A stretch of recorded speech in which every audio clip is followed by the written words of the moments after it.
नमस्कार साथियों, NCERT series में आज हम लोग क्लास 6 का chapter number 2 globe latitudes and longitudes अर्थात ग्लोब अक्षांश और देशांतर के बारे में जो है अध्ययन करेंगे।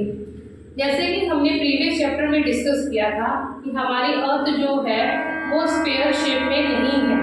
हमारी अर्थ का जो आकार है वो जियोइड है। जियोइड को हिंदी में भू आभ कहते हैं। इसका अर्थ क्या है कि हमारी अर्थ जो है वो इक्वेटर यानी कि भूमध्य रेखा के पास बज्ड है, और जैसे ही इक्वेटर से हम लोग नॉर्थ पोल की तरफ जाते हैं या फिर इक्वेटर से साउथ पोल की तरफ आते हैं तो हमारी अर्थ जो है नॉर्थ पोल पे और साउथ पोल पे ये फ्लैटेंड है। फ्लैटेंड का अर्थ क्या है? चपटी हुई है।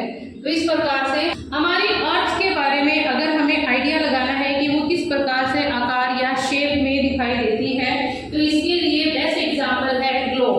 ग्लोब जो है, जिस प्रकार से ग्लोब अपने एक्सिस के ऊपर टिल्ट है, इसी प्रकार से हमारी अर्थ भी जो है अपने एक्सिस के ऊपर टिल्ट है। ग्लोब जो है एक तरह से ट्रू मॉडल है, यानी कि प्रतिरूप है हमारे अर्थ का, और ये आप कह सकते हैं कि ये मिनिएचर फॉर्म है। मिनिएचर फॉर्म का मतलब छोटा आकार हमारी अर्थ का। ग्लोब जो है वो डिफरेंट आकार के, डिफरेंट जो है साइज के अवेलेबल है। कुछ इतने बड़े होते हैं कि जिनको हम लोग एक जगह से दूसरी जगह जो है नहीं ले जा सकते, और कुछ इतने छोटे होते हैं कि आराम से हम लोग अपनी पॉकेट में भी उसको कैरी करके या हैंडल करके ले जा सकते हैं। ग्लोब के ऊपर जो है हमें कॉन्टिनेंट्स, कंट्रीज, ओशंस, ये करेक्ट जो साइज है इसमें दिखाई देते हैं। इसके अलावा अर्थ जिस प्रकार से स्फेरिकल है तो इसके ऊपर बहुत डिफिकल्ट हो जाता है डिफरेंट पॉइंट को लोकेट करना या फिर डिस्क्राइब करना। इसके लिए हमें जो है कुछ रेफरेंस या फिर लाइंस की जरूरत होती है, जिससे हम लोग किसी भी एक प्लेस को आसानी से जो है लोकेट जो है अर्थ के ऊपर कर पाएंगे। इसी तरह से हमारी जो अर्थ है, अर्थ के ऊपर एक लाइन है। ये जो लाइन है इसको हम लोग इक्वेटर कहते हैं। इक्वेटर लाइन को हिंदी में भूमध्य रेखा कहते हैं। ये 0 डिग्री पे है। जो इक्वेटर है एक तरह से ये इमेजिनरी लाइन है, यानी कि काल्पनिक रेखा। काल्पनिक का मतलब क्या है कि ये एक रेखा की कल्पना है। इक्वेटर के उत्तर में नदरन हेमिस्फीयर है, जिसको हिंदी में उत्तरी गोलार्ध कहते हैं, और साउथ में सदर्न हेमिस्फीयर है, जिसे हिंदी में दक्षिणी गोलार्ध कहते हैं। तो इस प्रकार से इक्वेटर एक ऐसी इमेजिनरी लाइन है जो हमारी अर्थ को इक्वल हाफ में ऑलमोस्ट डिवाइड करती है। हमारे इक्वेटर के जो नदरन हेमिस्फीयर में लैटिट्यूड्स है उनको जो हम लोग लाइन्स या रेफरेंस पॉइंट की हम लोग बात कर रहे थे, तो ये लैटिट्यूड पे बिलो हॉरिजॉन्टल प्लेस है ब्राजील का, साउथ अफ्रीका में जो लाई करता है। ये भी 20 डिग्री जो है लैटिट्यूड पे लोकेट करता है। लेकिन दोनों में अंतर क्या है कि जो हमारा चंद्रपुर है, ये चंद्रपुर जो है ये 20 डिग्री नॉर्थ लैटिट्यूड पे जो है लाई करता है, और जो बिलो हॉरिजॉन्टल ब्राजील का प्लेस है ये 20 डिग्री जो है साउथ लैटिट्यूड पे क्या करता है? लाई करता है। तो इस प्रकार ये जो लैटिट्यूड्स है वो हमें जो है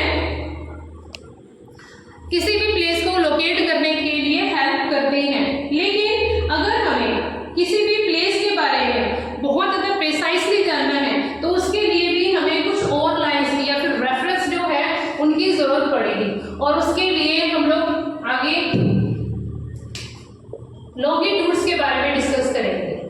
लॉन्गिट्यूड्स जो है एक तरह से लाइंस हैं, ये भी इमेजिनरी लाइंस हैं, और ये इमेजिनरी लाइंस जो है हमारी अर्थ का जो नॉर्थ पोल है और साउथ पोल है, इन दोनों को जोड़ने वाली जो लाइन है और इसके जो पैरेलल लाइंस हैं इनको लॉन्गिट्यूड्स कहा जाता है। इनको मेरिडियंस ऑफ लॉन्गिट्यूड भी कहते हैं, देशांतर रेखाएं कहते हैं हिंदी में।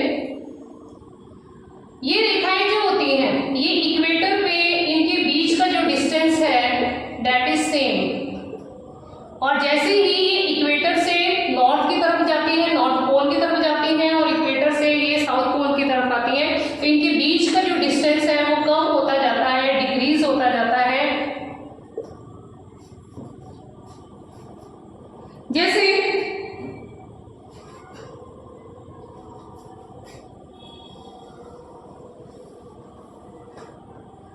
एक बार फिर दोहरा लेते हैं कि जो हमारी अक्षांश रेखाएं हैं, लैटिट्यूड्स हैं, वो हमारी भूमध्य रेखा के पैरेलल्स हैं, और जो हमारी लॉन्गिट्यूड्स है, देशांतर रेखाएं हैं, वो नॉर्थ पोल और साउथ पोल की जो एक लाइन है उसके पैरेलल लाइंस है। तो इन दोनों रेखाओं में ये अंतर है। दिस इज अक्षांश रेखा एंड दिस इज देशांतर रेखा, जिसको हिंदी में लॉन्गिट्यूड्स कहते हैं और इसे लैटिट्यूड्स जो है वो कहा जाता है। सभी कंट्रीज ने ये डिसाइड किया था कि एक लॉन्गिट्यूड को हम लोग जो है पूरे अर्थ का टाइम को मेजर करने के लिए चूज कर लेते हैं। तो इसीलिए ब्रिटिश रॉयल ऑब्जर्वेटरी जो ग्रीनविच में है लंदन में, वहां पर जो ग्रीनविच से लाइन जाती है यानी कि लॉन्गिट्यूड जो है वो जाती है, उसको 0 डिग्री लॉन्गिट्यूड कंसीडर किया है, और इसी रेखा को प्राइम मेरिडियन या हिंदी में इसको प्रधान मध्याह्न रेखा भी कहते हैं। और इसके ये रेखा जो है ये अर्थ को 2 इक्वल हाफ में डिवाइड करती है, जिस प्रकार से इक्वेटर जो है वो हमारी अर्थ को 2 इक्वल हाफ में डिवाइड करता है, northern hemisphere and southern hemisphere in the same way. ये जो आपकी प्राइम मेरिडियन है ये भी अर्थ को 2 भाग में डिवाइड करती है, एक आपका वेस्टर्न हेमिस्फीयर जिसको हम लोग पश्चिमी गोलार्ध भी कहते हैं, और एक है ये वाला portion that is eastern hemisphere, जिसको हिंदी में हम लोग पूर्वी गोलार्ध भी कहते हैं। जितने भी हमारी लैटिट्यूड्स हैं और जितने भी हमारे लॉन्गिट्यूड्स हैं, ग्लोब के ऊपर एक ये जाल बनाती है इस तरह से, ऐसे,